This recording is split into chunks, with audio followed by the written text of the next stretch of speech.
We made a Yeah. podcast for one reason: Raiden Shogun. Yes. Exactly. Indeed. So to that end, do we want to get to really talking about sort of the additions to 2.1? Hell yeah. Well, yeah, so just as a broad overview, like, they're slipping in the teasers for Inazuma, and you get there, and boom. Not only a new story, it's like, this is a new Zelda game. Different environments, different environmental design philosophy, movement mechanics, puzzles, bosses, the quests. Like, you're just doing different stuff. And unlike the stuff you've kind of been doing in Mondstadt and Liyue, this doesn't feel like a crapshoot. This feels like they know how people play this game and they know what they would want to do, and they made their guesses based on that. So, is there anything that like really kind of stood out to you in those early days of like exploring Inazuma? Yeah, I would say the vicious weathered patterns and the number of barriers, like literal, like actual, like energy barriers. Oh, I was just gonna say they did a good job of gating the content so that you didn't just blow immediately through it, which Yeah. is what you were able to do with Mondstadt and Liyue. yeah, I think that's also a product of sort of like the footprint of the island being so much smaller. Like the conscious decision to be like, you need to complete these world quests if you want to access these components of the map.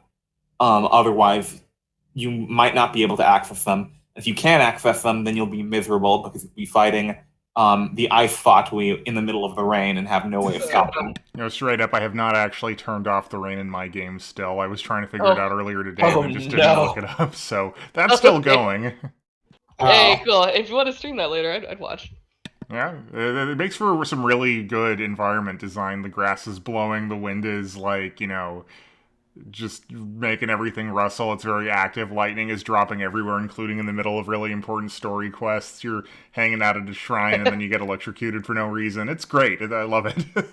Great place to get that get struck by lightning achievement if you haven't gotten it yet. Exactly. There was a point in time where we were all trying to get that achievement because it was actually hard to get. Yeah. Imagine. Imagine. And to that end, I think that Inazuma really does a good job with its environmental storytelling, specific to the islands. Yeah. Like each island essentially really does feel like its own sort of microcosm with like its own design principles a little bit, while still all being tied together under the same like broader thematic concept of A, fantasy Japan, and B, lightning fantasy Japan. It is amazing how like not old Inazuma gets as you go around it. Like, Yep. like you said, like every island has like because I'm just like, okay, like purple lightning fantasy Japan. How much can you do with that? Well, if you're smart and judicious, a lot.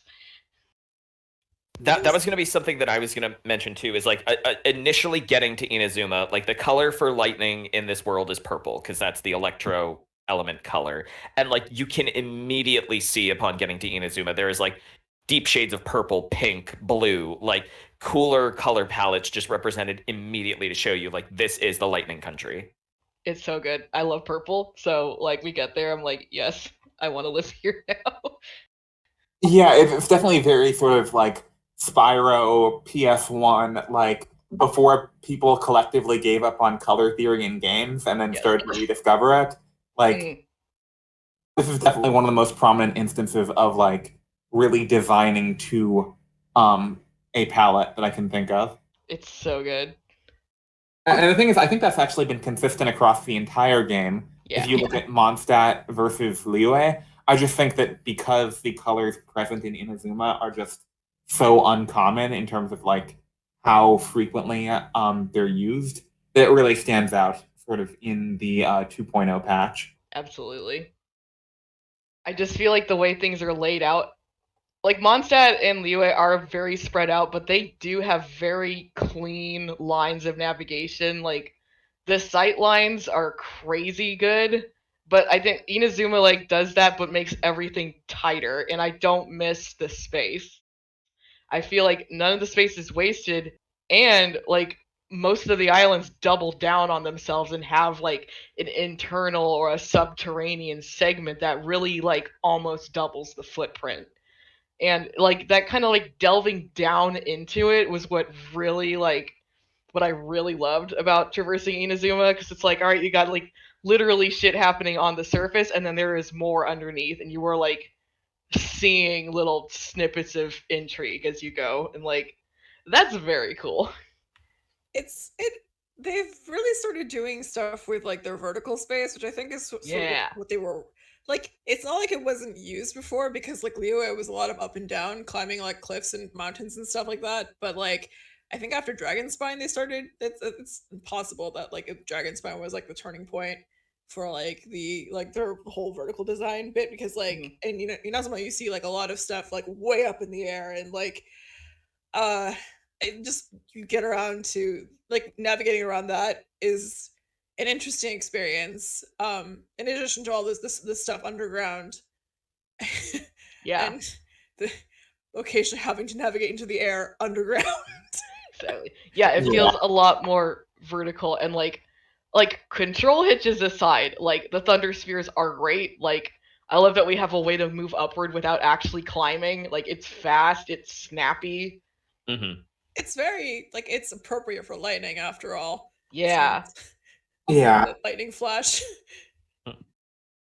It definitely feels like they're essentially, instead of taking the philosophy of really having it being like a terrestrial and gliding exploring game, as it was sort of in Mondstadt and Liyue, perhaps appropriately too, given that like Mondstadt is air aspected and Liyue is ground aspected, hence gliding and climbing. The traversal in Inazuma really does feel just so incredibly specific to like it as a locality. And I'm really looking forward to seeing like what they do like to give other regions identities as well. Because like it's just so specific to Inazuma, I cannot see lightning spheres being something that's like going to be in other regions. Maybe something Totally. similar, but Yeah, like all the puzzles are very like electricity conducting themed. It's like this is the first time like, we've had puzzles that are like, flip the element switch, but nothing to this degree. And it is exciting to think of like what are they going to do in the Dendro region for, with water, with fire. Like they are being clever with this stuff. yeah. Even just like the fauna, like they have like bioluminescent plants. And like the sakura are like tinged purple instead of pink. Like it's so cohesive. And require Electro to harvest, which is pretty cool, I think. Yeah. Yeah. Like even the Sealies, like, zip around in comparison to a lot of the slower moving ones we'd seen up until that point. Yeah. Yeah. All right. Yeah. So getting to the 2.1 characters. We Yeah. have Raiden Shogun and Sara, her general. Yes. Who has taken Sara for a spin? I have not leveled her, but like her skill is sort of interesting, because it's like it's more of a movement skill than it is like offensively oriented, because it Mhm. like teleports you backwards a bit, which might actually be good for an archer, given that like you don't really want things to be in your face as an archer. Yeah. Yeah. Yeah. So it's interesting. Her skill operates in a similar vein to Ganyu's skill, where she drops her thing and then jumps backwards, and that gives you a little bit of distance in there. The problem is the thing she drops is like a buff, isn't it? Drops an Yeah, attack and buff. that's if you have a C2, I think. Oh, okay. Yeah, I heard her described as a gorilla type character, and they pop in, use their skill, and then just leave, which I think is typical of a number of characters. For example, Shincho. There are just like, I think, a wider range of 4-stars that really kind of exist more as single player supports, if that makes any sense. Totally. There certainly are a lot of characters that really benefit more from being in a non-multiplayer session. I think her gimmick is as interesting as it is clunky. Like she shoots buffs away from her, you have to run towards them. They don't last super long before you can switch to another character, and if you play controller like me and you fat finger them, then in the character switching cooldown, you lose the buff. So Oh yeah, I was gonna say she might actually be better for multiplayer. Anyway. it's super interesting to think about characters that might be more designed for co-op. Like, she's cool, she's stylish, she has neat stuff going on. And to that end, I think that they also kind of really knocked it out of the ballpark with her actual design. Yes. I feel like across the board with Inazuma, I was actually a little bit initially underwhelmed with a lot of the designs, which have since grown on me. But doing the wing pull to kind of like fully tie together the Tengu aesthetic definitely went a really long way. I think that in terms of 4 stars, her appearance and bearing is really high up there. Also, we recently learned via her friendship level story unlocks that her wings were mangled in an incident as a kid, and that's why she doesn't use them to fly. And now I feel bad for being like, why don't you do that instead of the glider, Sarah? No Oof. one's allowed to have a happy backstory in this game. No, No one's allowed to have a happy backstory in Inazuma. that's true. That's true. I think a couple of my characters have happy backstories. Yanfei explicitly has a happy backstory. She got into a negotiation with MiHoYo and won. She's just that good of a lawyer. Oh shit! No, we can't. We can't. That's too spicy. Sorry. Speaking of spicy, it's time for the spicy Electro Archon herself, Our good Raiden Shogun. Ms. Yeah. A. 2.1 not only brought Raiden as a playable character, but the Archon quest also fully explained what exactly her deal is as a person and personality. Really, the entire patch just sort of revolves around her, and I think that you really can cleanly divide opinions on her between sort of pre-patch and post-patch, just because we learn so much about her as a character.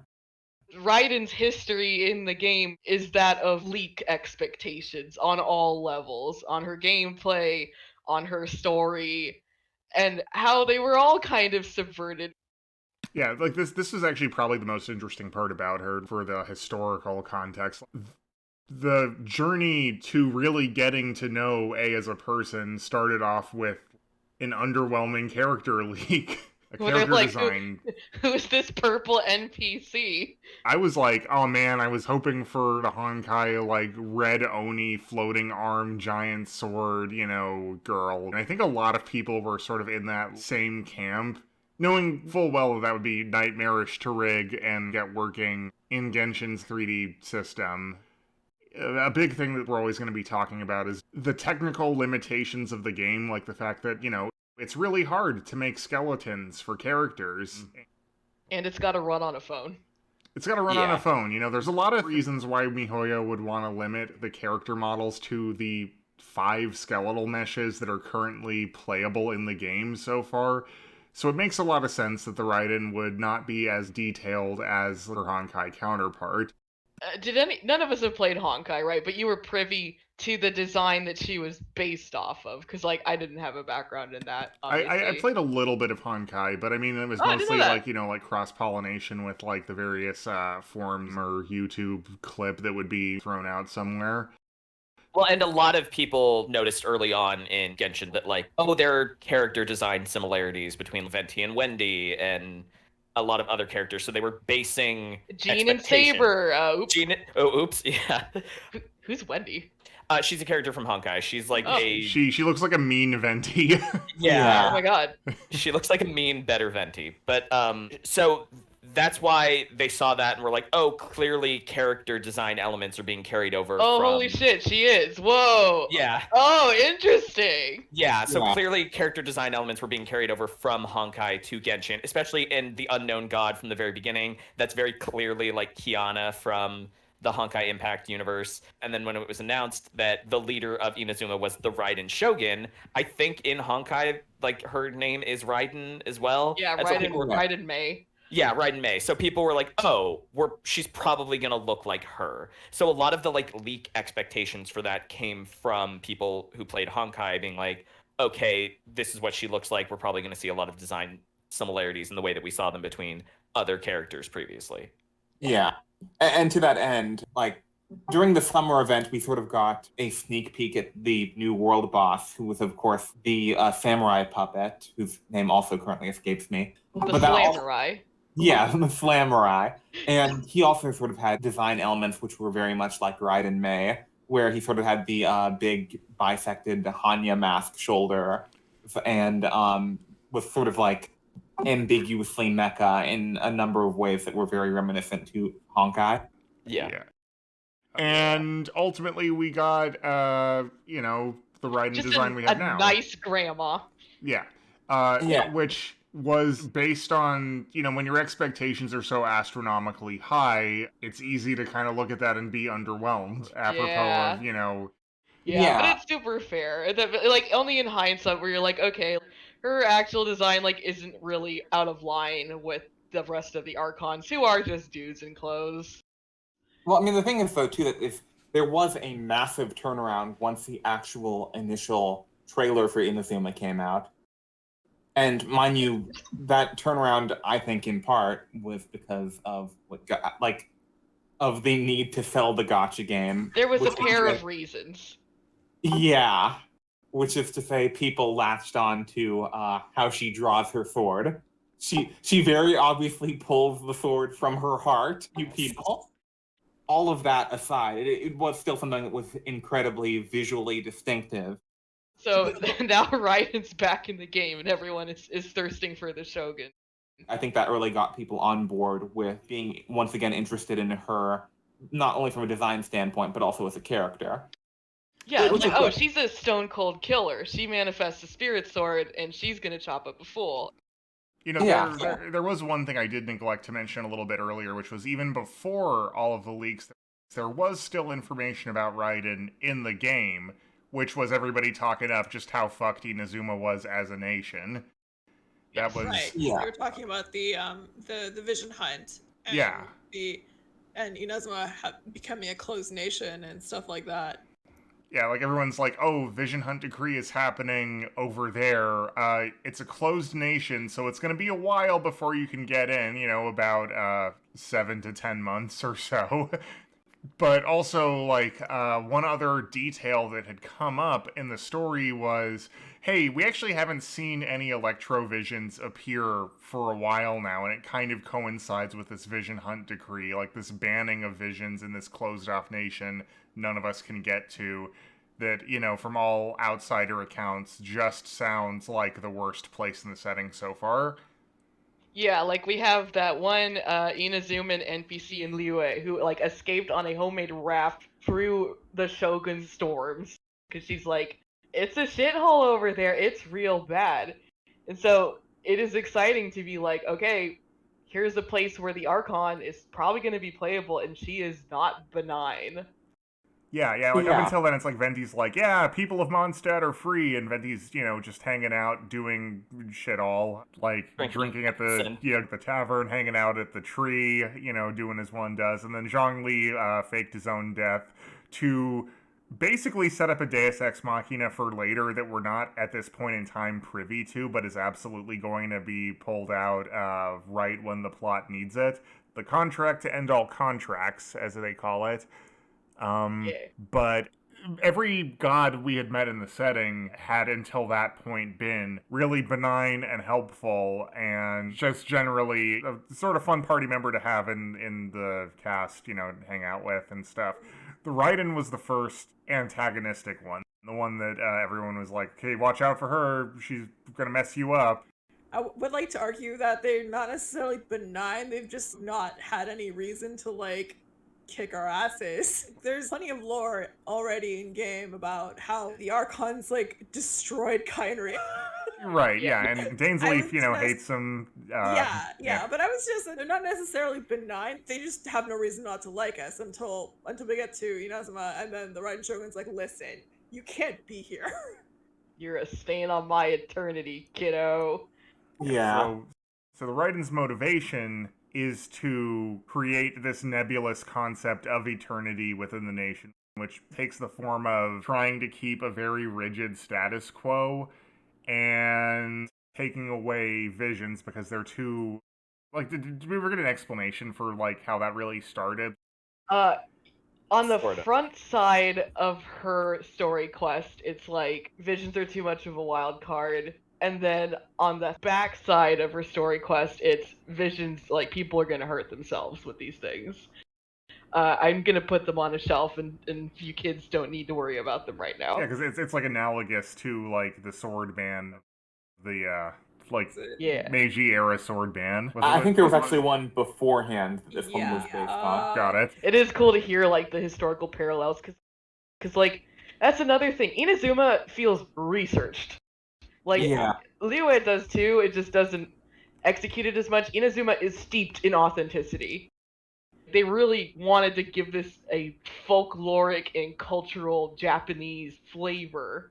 Yeah, and to that end, I think that what's astonishing too is that it's not just from a monocultural, like hegemonic perspective. Narukami Island represents the shogun as a culture, but every other island sort of has its own series of stories and cultural myths which have to do with Narukami Island and the shogun because essentially she conquered them. But but they're still somewhat culturally distinct, and you actually literally feel that in a number of the characters. For example, like the ongoing conflict between at least an aspect of the resistance and the shogun. I would say there's a pretty clear division in like factions since the islands are split among the commissions and the Sangonomias. Yeah, and then it was either Yashiori or Kanazuka supposed to be kind of the no man's land where neither spiritual entity has complete dominance. Yeah, and it does ultimately play into the story as well later on because sort of to return to the shogun as a character, the more we learn about her, while initially it appears that she's very cold and distant, which she is, once you actually peek under the hood a little bit, a lot of her really is defined by being the result of these ongoing conflicts and really someone who strove to unify their land only for to essentially gain nothing by doing so and in fact have lost a lot in achieving as much. Ooh, yes. Which I think really dovetails quite well with some themes that were established with Zhongli a bit earlier on in Liyue, except for in Zhongli's case, while it was someone who was sort of gradually worn down by it, with the Raiden, it feels like it was much more sort of abrupt. It's like, you know, the cessation of rock versus lightning. It's gonna come faster for lightning. Yeah.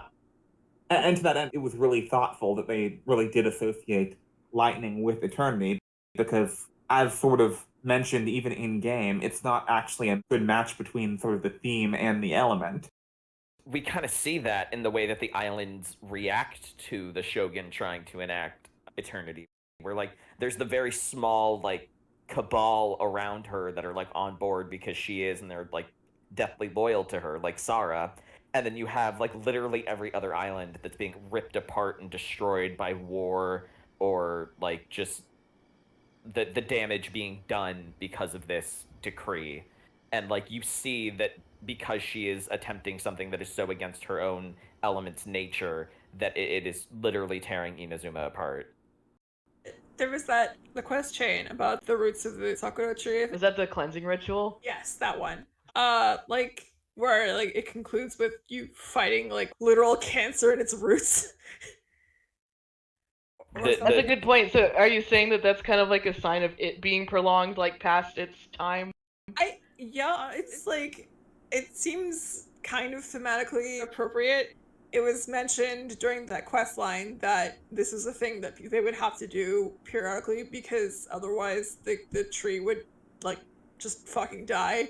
It does suggest that it's not supposed to be or still around. They did such a good job with the thematic resonance of just like everything to do with the region. They even said like, and we know this is intentional because they said in the dev stream, they're like, yeah, hey guys, didn't you notice that lightning and cherry blossoms are both symbols of explicitly transience? Cherry blossoms are the cultural symbol of ephemeral beauty. They are meant to be something that fades from the earth quickly, and like here you go to a place where everyone is like, it's like the cherry blossoms which bloom forever. This is a sickly nation in stasis fighting against its own nature, and it's right. Like it's just done super well. This idea of like lightning acting against itself, against the inevitable like loss of itself, which Yeah. even like the Lord of Stone has had to contend with as something as eternal as his element. So like you get to something as fragile and brief as lightning, and like yeah, that's why the Electro Archon is going ape shit trying to preserve her eternity.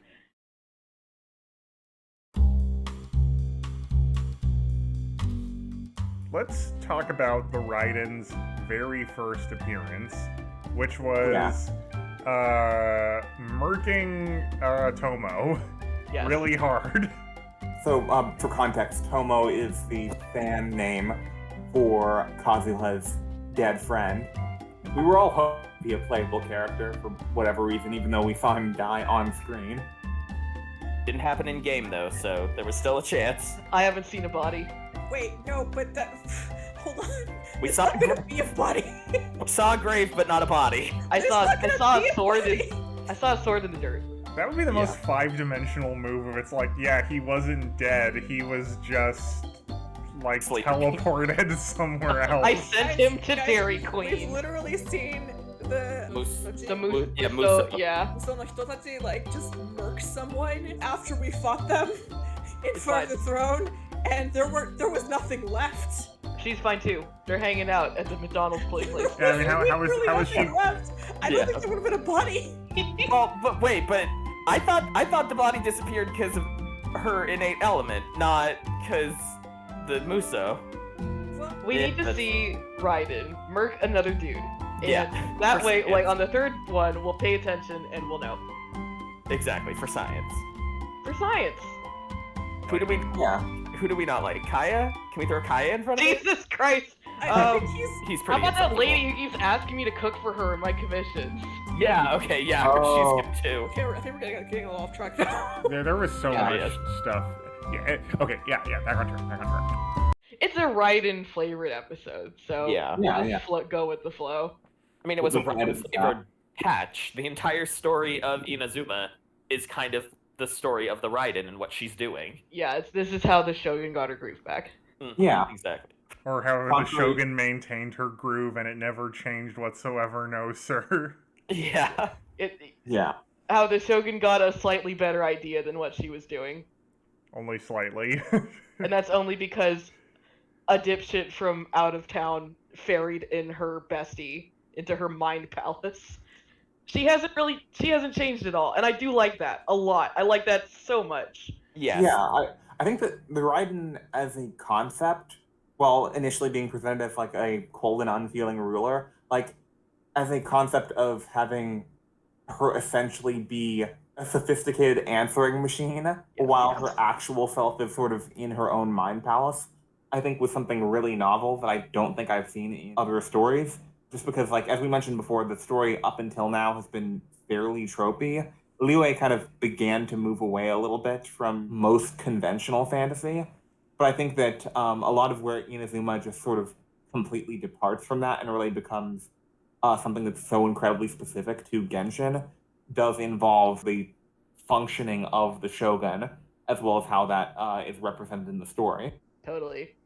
So, like everything else to do with the Raiden Shogun, that reveal was preceded by leaks, and we were part of the- so worried. We were so part- fucking yeah, worried like, about that. part of the joy I think I felt upon doing this story is how much it deviated from the leaks, because first thing that leaks is her voice lines, and that's what, and like if the ripple goes through the Genshin leak community. She has a split personality, and like up until then we're just like, well, she's an antagonist, but she's also clearly going to be a playable character. How are they going to reconcile this? Like, is it going to be not her fault? Is she going to be possessed? Like, those are really lame.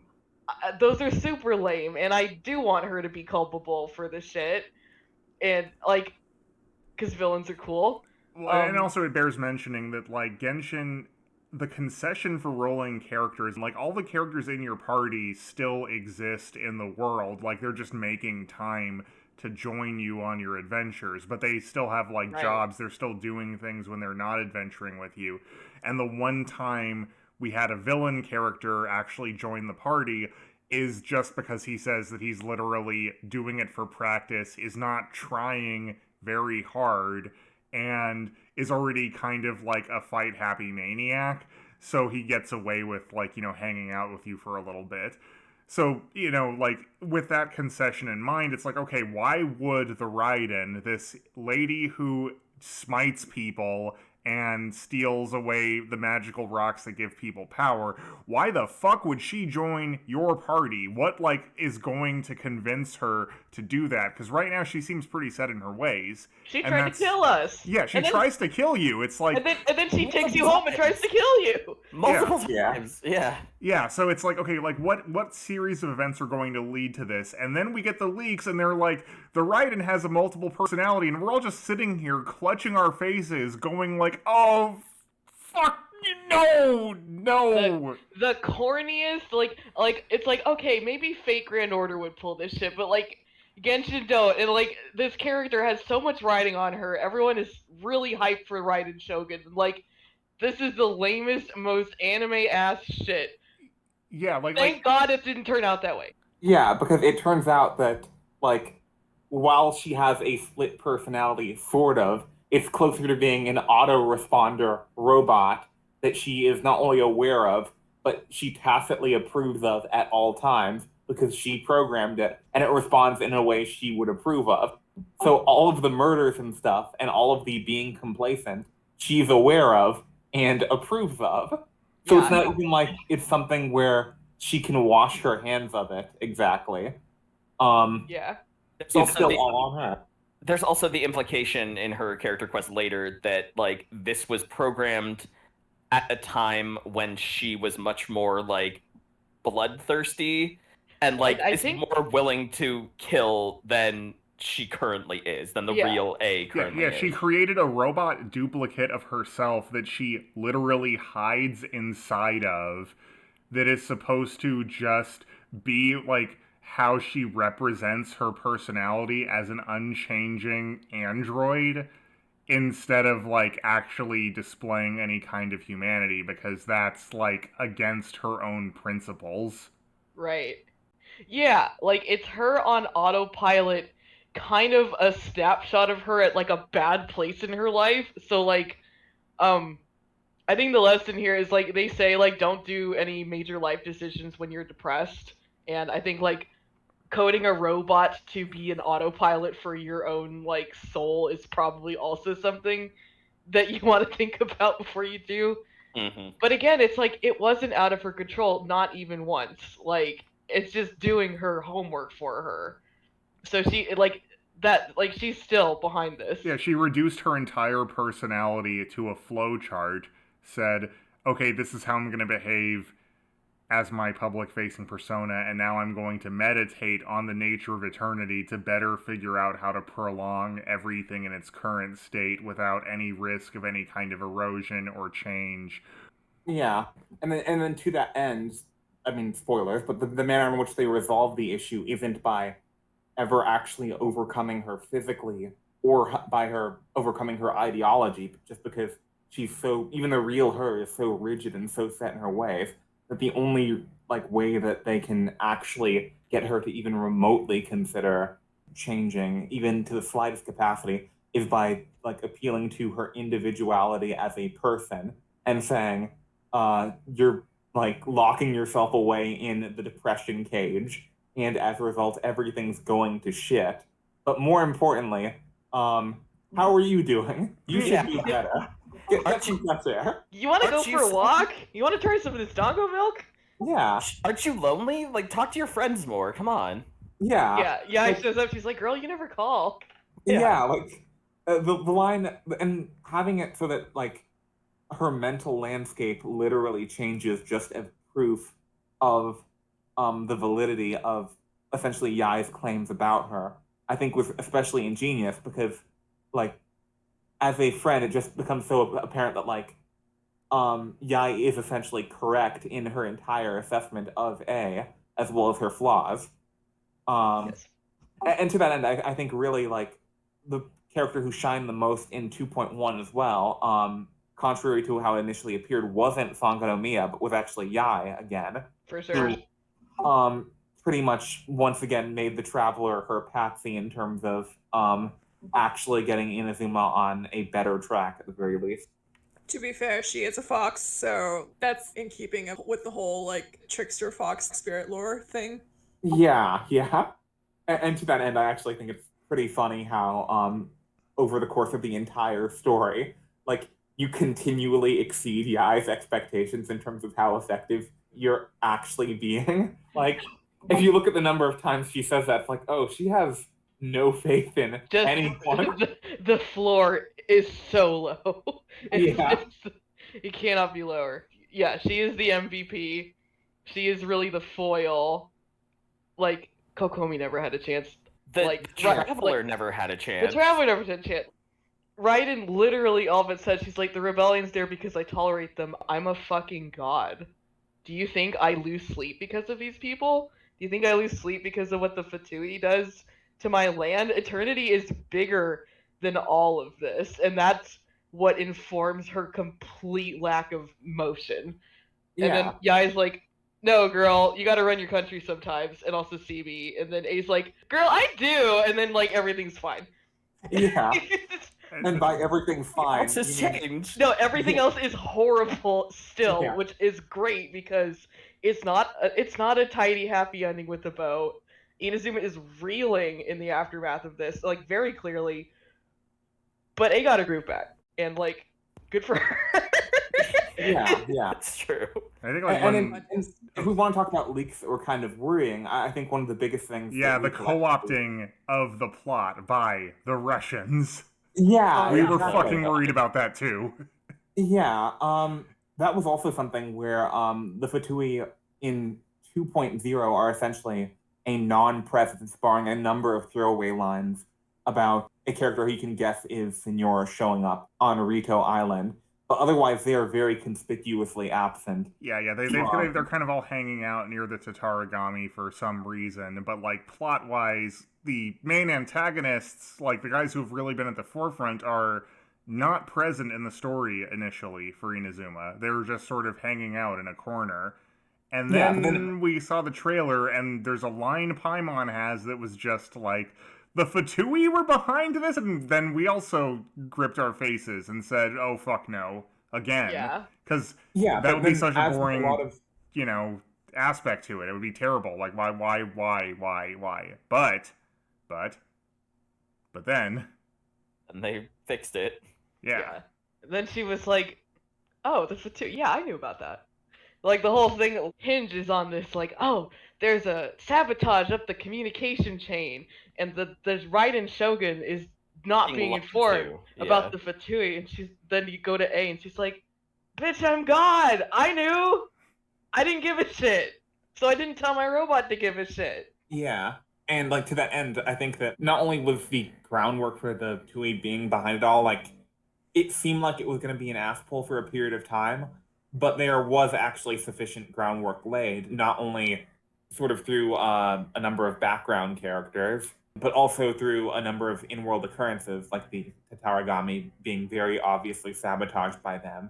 Yeah. As well as what they mentioned among the Resistance, where a number of Resistance members are cited to be rapidly aging, which at first seems just like another run-of-the-mill example of one of the islands in Inazuma having some kind of weird curse on it, but ends up actually being the product of a large number of Resistance members using delusions, which is also really a plot point both introduced and resolved, at least in the context of Inazuma in 2.1, where they managed to actually introduce a named NPC character that seemed to really affect people in Tepe, with your little buddy who uses his delusion too much and ends up aging himself to death. Like a red shirt generic NPC done super well. Yeah, yeah. So I guess to that end, like the Fatui being behind it all this time, really, it felt like they sort of learned a little bit from Child in that they didn't make it quite as obvious. However, when you do get the reveal in terms of how much they have been behind sabotaging Inazuma as a whole, it doesn't feel completely out of the left field, even though everyone was afraid that it would be. Yeah. It's also that fun little like tidbit about, I guess, the nature of Scaramouche Yeah. afterwards that sort of makes it seem like this is kind of personal for at least one of them. Yeah, it's almost like the Fatui involvement was totally incidental, except to drop the bomb that Scaramouche is a prototype Raiden puppet. Which I think is Because like it could have just been like, oh, Kokomi's using like a cursed artifact to win her battles and the dudes are dying. But like one of the points of contention about the 2.1 Archon Quest storyline that I see a lot with fans that I think is worth mentioning is that it makes Kokomi look like a fucking idiot. Yeah, she That- does have a character quest coming up. I literally saw Yeah. on Twitter like minutes ago that her story quest is coming out next, so that'll probably do like at least a little bit to redeem her in that Yeah, sense.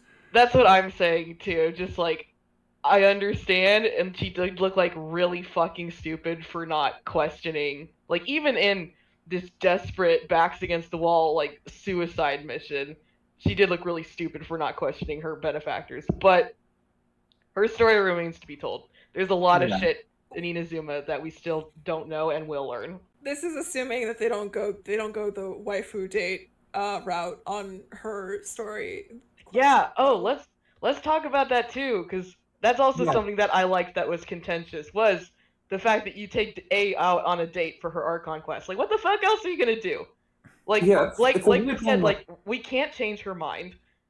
Like nothing we do is gonna make an impression on her. This is basically us doing a favor for Yai, and kind of seeing how A is going to start navigating the world on its terms.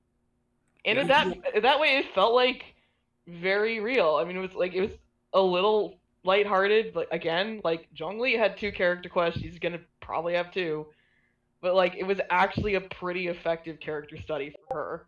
Like again, doesn't absolve her at all. Doesn't waifuify her. Doesn't even give her that much more humanity or compassion because she shows very little of like warmth to her subjects outside of just curiosity. Yeah, and like there's the part where she's basically describing the difference between her now and the autoresponder robot she made, and she's like, "Oh, you think that we're very similar? I mean, if the robot had been here, she would have just killed that guy." Yeah, Like, and that was like a big change for her. Like it shows like she's eternity. She's gonna be slow to change. She's open to it. She's figuring it out. We're not gonna be the ones to convince her though, and like that's fine. You take A on her terms. And like I did like that this does show that she is the Raiden Shogun. Like when she's doing her business with the Kujo clan, like whatever that coup attempt was, like that's A is in full control, but she's like doing Shogun shit. So like it just underscores that it is not a split personality. It's just like an extended personality almost. yeah. Yeah.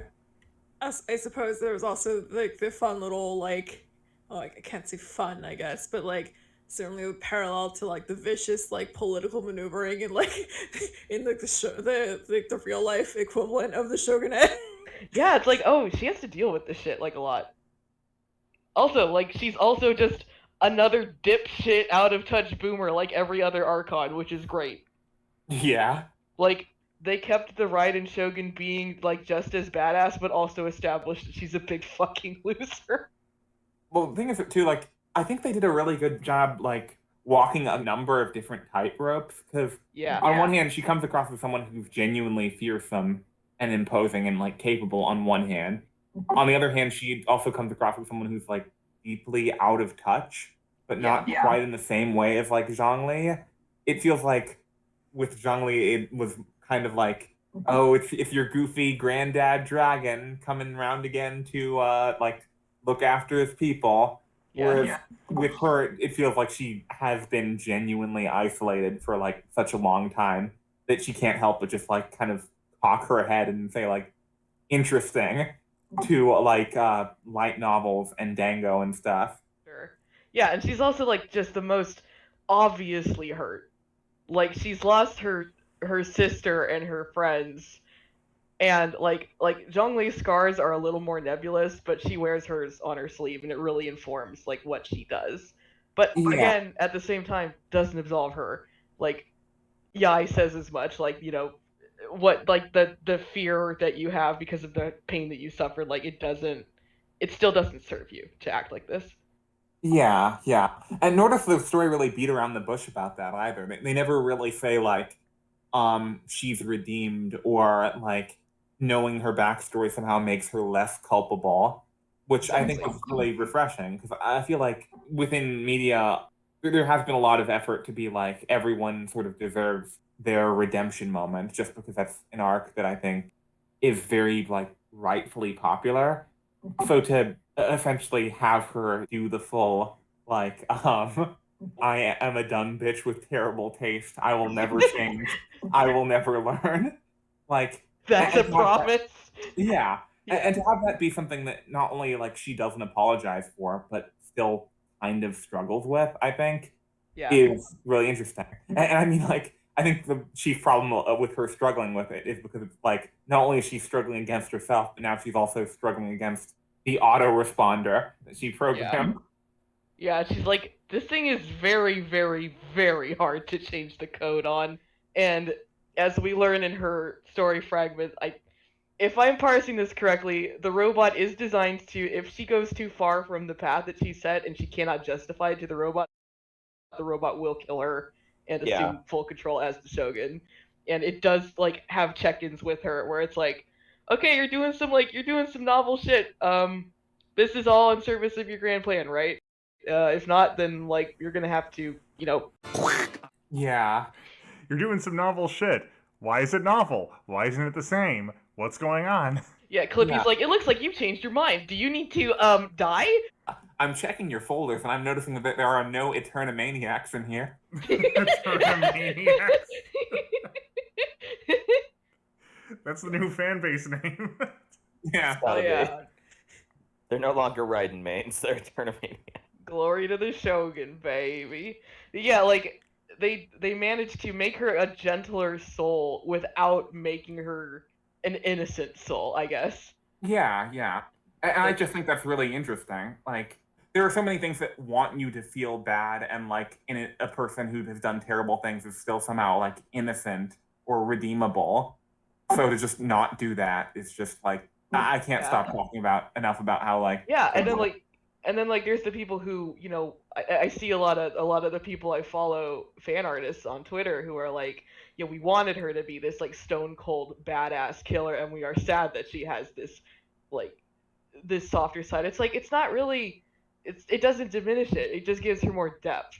She's more interesting than she would have been if she was just kind of a typical stone cold killer. Yeah, like Yeah. I am shocked at how well they were able to take all of our worst fears and sort of maneuver through all of them in such a way where the end product was definitely more than the sum of its parts versus like all of the tropiness. Another thing that like the leaks insinuated that spooked us is like, oh, she's not the real Shogun. And I think there's like that anxiety of like, I rolled for her. Are you telling me this isn't the Archon? This isn't the Shogun? But like, she is. She just is. Yeah. She just isn't the first one, and she isn't technically Ball, but she's literally her sister. She's a contemporary. She is the Shogun. She holds that power. She's the Archon. Like, she is Yeah. everything that her box said she is. She's just, her original demon name isn't Ball. That's yeah, the only there difference. was just so many And it- layers of yeah. it. And We it's know even that- better because her name is Beelzebul, which works with Scaramouche into a whole Bohemian Rhapsody reference. Yeah, completely. He's the devil put aside Yeah. for her. I don't remember how. I don't remember if this is true or not true or not. I don't remember how accurate this is. If I remember correctly, I don't think Beelzebub is actually in the 72 Arth Goetia naming convention. Isn't but it is, like, it's an alternate reading, right? of you know, Baal? it is derived from Baal, though. That's really cool. Yeah. I really do appreciate the layering of it, though, because we know from talking with Zhang Li in an earlier patch that she's not the first Shogun. But then, like, the in-game lore seems to contradict that because they essentially talk about her as not only being eternal, but essentially, like, mention exclusively her. There Yeah. doesn't appear to be a changing of the guard. They talk about what she's doing in the Archon War, and they're like, our Raiden Shogun, who, as you know, unified the islands during the Archon War. It's like, wait, what? Yeah. And then when there was a leak that she had a split personality, it's like, okay, well, how many levels of fraudulence are involved? Is Yeah, she not is she not the first Archon and then she has a split personality, or is one of the split personalities the original Archon Exactly. somehow? And then essentially, like as Drake previously mentioned, that was just something that could have gone wrong in so many ways, and yet for them to come out of it with such an original like means of having it so that it's essentially her creating a false robot personality as a means of like dealing with the death of her sister, like, and assuming that responsibility while simultaneously completely neglecting it. Like, Yeah, cause like that's another thing. There's like they're explicit that like A is not a state figure. She was a Kagemusha. She did the dirt. She was out there killing while her sister ran the country, and she is way less equipped to govern than Makoto was. And I think that's like also kind of why she struggles to like keep her nation afloat. This is why you Yeah. never put the wet work guy in charge. Exactly. She's like, I don't know, I just invented like Bushido. I can't run the country.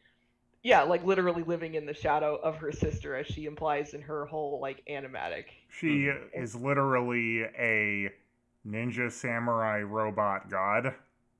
Yeah. yeah, Lich. She's also a lich because she put her soul in the sword and put the sword in the puppet. Like many different hats. yeah, and I think that like it's really a testament to their skill that like they were able to put it together in a way that makes sense. Yeah, 'Cause that didn't entire sound stupid because yeah, that entire statement is just wild. yeah, like if before 2.1, if you told me it's like, yeah, she's actually like a puppet of herself and she had a twin sister, I'd be like, fuck you. But It's then like- you get into it and it's like, this is so good. It ties into the themes of shit.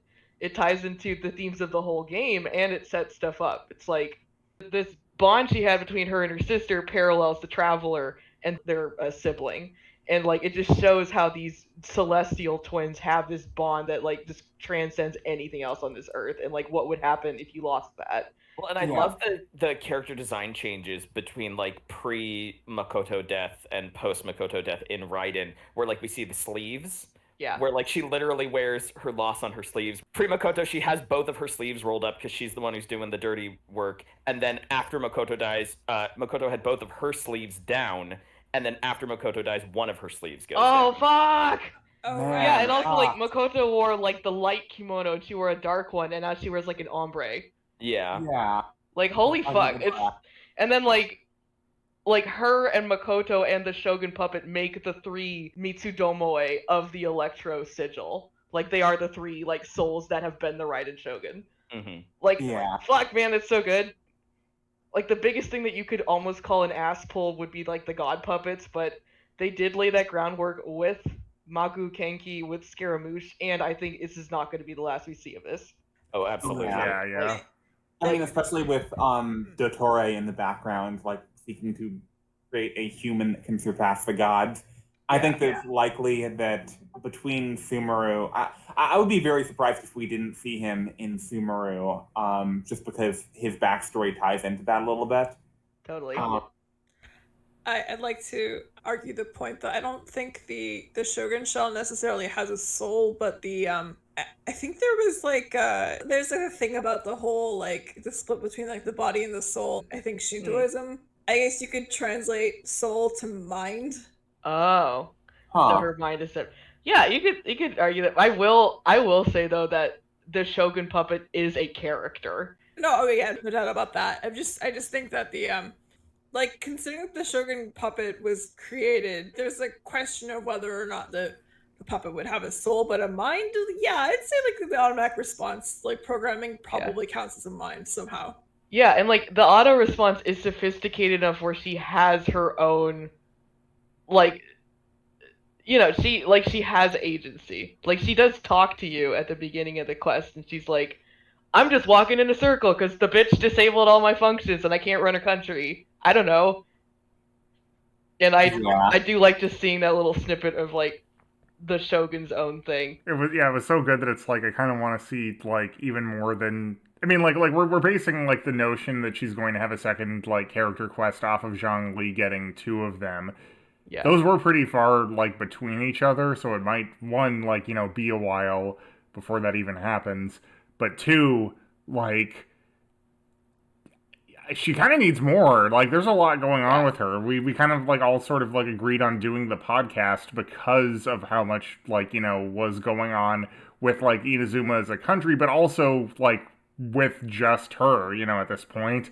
Yeah. Yeah. Like there's like her entire character teaser trailer is all shit we haven't seen before, and it's like I hope that manifests in game, which is Yeah. a good segue into the storytelling through like artifact descriptions. What we're calling the Dark Souls style storytelling.